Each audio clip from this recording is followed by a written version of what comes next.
যারা রোজা রাখছেন তাদের ব্যাপারে রাসূল সাল্লাল্লাহু আলাইহি ওয়াসাল্লাম কি বলছেন গুরুত্ব সহকারে শুনবেন।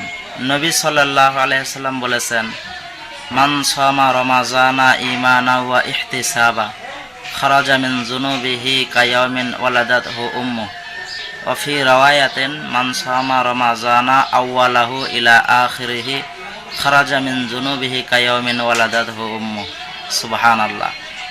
নবী পাক সাল্লাল্লাহু আলাইহি ওয়াসাল্লাম বলছেন, যে ব্যক্তি রমজান মাসের রোজা রাখলো, এমনকি প্রথম থেকে শেষ পর্যন্ত সুন্দরভাবে রোজা রাখলো, বিশ্বাসের সহিত ঠিকঠাকভাবে যে ব্যক্তি এই রোজাগুলো পালন করলো, আমার নবী সাল্লাল্লাহু আলাইহি ওয়াসাল্লাম বলেছেন, সে যেন আজকে তার মায়ের গর্ভ থেকে ভূমিষ্ঠ হইল। সুবহানাল্লাহ।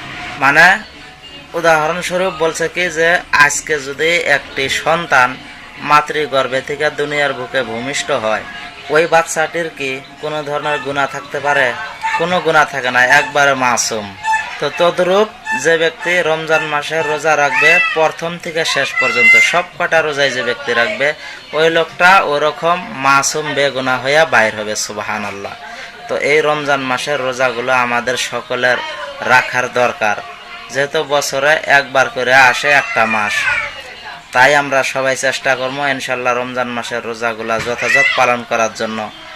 আর এই ফজিলতের কথাটা আপনারা সকলেই শেয়ার করে দেবেন, যাতে অপরে এই ফজিলতের কথা শুনে এই রমজান মাসের রোজাগুলো রাখার জন্য প্রস্তুতি নেয়।